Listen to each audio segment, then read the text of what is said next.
Hi, my name is Eileen Mostricht, and today I wanted to talk about an issue that comes up a lot, and that is who is responsible for your debt after you die.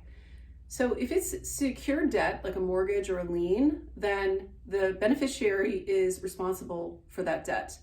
Once in a while, the will or the trust will say that the asset is to be transferred free of the debt, so that the estate or the trust will pay it off first before transferring the asset, but normally it's transferred with the debt intact.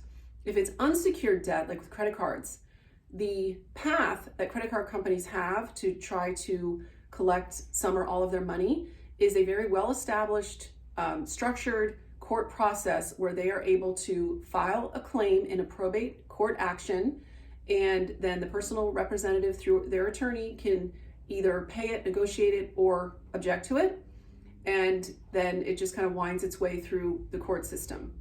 If there is no probate court action, then the credit card company's path is either to file or to open their own probate court action, which they're allowed to do, although it doesn't happen very often. If it's a really large debt and they think that there's some money to collect from, like in a trust, then sometimes they'll do it, but it doesn't really happen that often.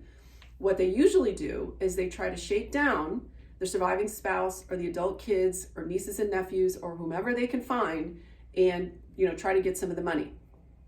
So you are not personally responsible for anybody else's credit card debt, whether that person is alive or dead.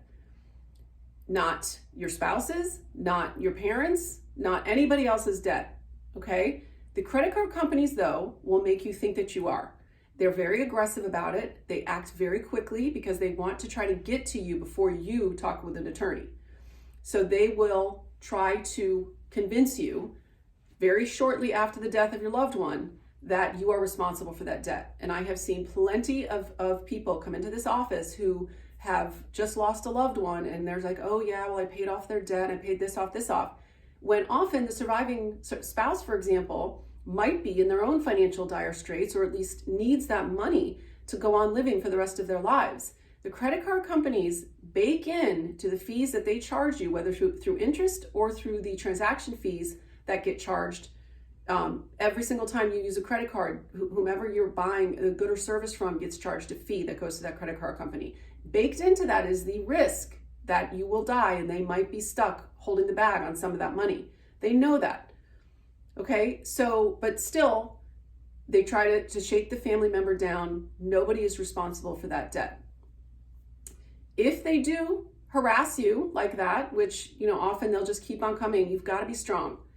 And you just tell them, stop calling me, you're harassing me, call my attorney, or whatever, you want to do. I'm going to report you, but you do not have to pay that debt.